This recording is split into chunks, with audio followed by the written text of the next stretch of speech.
Welcome back to another episode of Coffee or Die.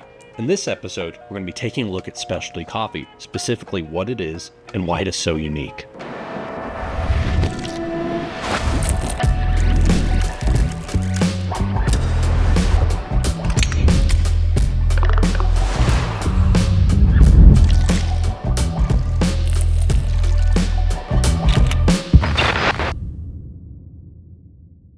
Specialty coffee is a term that was coined in 1974 and implemented into the coffee industry following the establishment of the Specialty Coffee Association in 1982. A term more familiar to people would be gourmet, but what does gourmet even mean?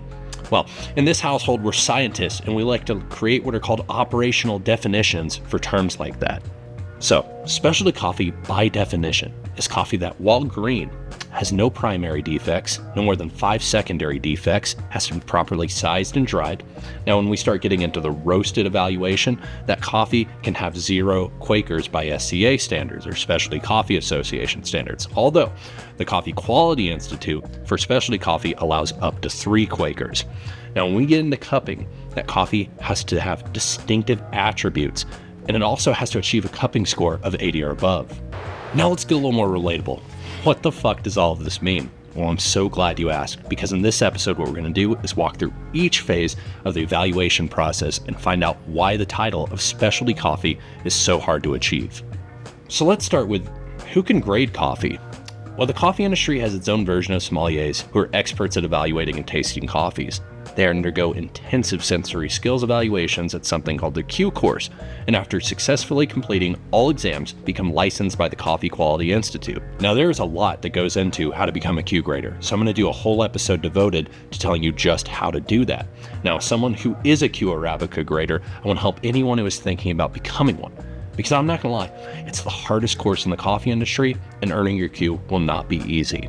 Now, let's say I've got a panel of 2 other Q graders with me, making a total of 3 of us, and we've randomly been given a coffee sample to grade that none of us are personally invested in. I'm going to get a 350 gram sample of that unroasted or green coffee that I'll be checking out.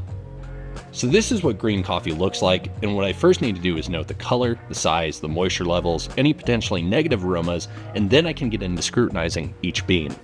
So to start, specialty coffee can't have any primary defects. What I'm going to do is look at this 350 gram sample, scrutinize every bean, and primary defects would be things like mold, fully black or fully sour beans, or foreign matter. Now, foreign matter could be quite a few things, maybe some sticks, maybe some rocks, maybe even some ammo. Now, if I find this ammo here in my coffee sample, this will immediately disqualify it from being specialty coffee.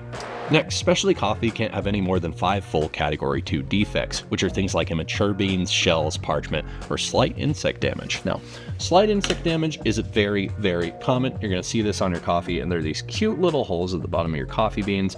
This is where the coffee borer beetle, who we'll just call Dirty Mike and the boys, have got inside the coffee bean and had their way.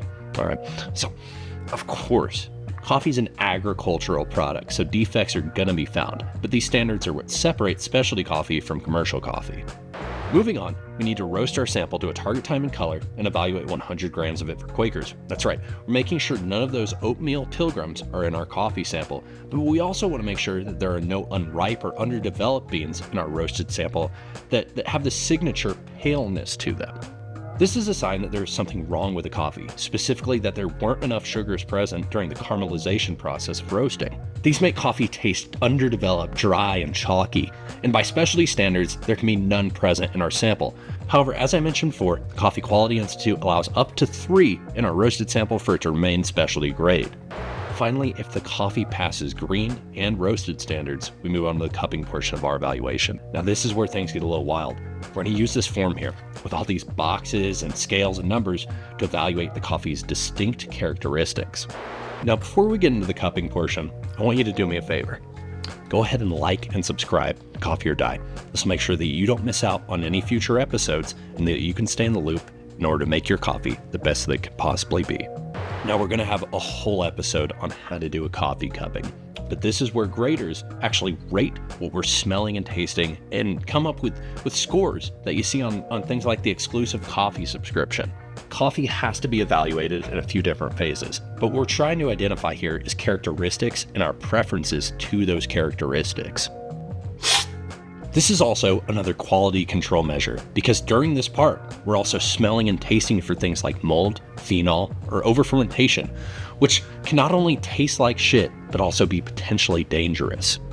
Now, at the end of scoring, if the coffee is 80 or above, it's rated as specialty coffee. Anything below that is not specialty and will be destined for the commercial market. Now, you might be thinking, well, if there's a 1 to 100 scale, has any coffee ever achieved the perfect score? Absolutely fucking not. Coffee's an agricultural product and nothing in nature is perfect, except for Sydney Sweeney, who I would my through a mile of broken just to So now you know what specialty coffee is, and if anyone tells you they're selling it, you can ask the roaster how they arrived at that conclusion. Now here at Black Rifle, every coffee on the monthly ECS is specialty grade, typically scoring 86 or higher, and purchased from producers that we know and love. Take this knowledge and use it to make your coffee experience even better.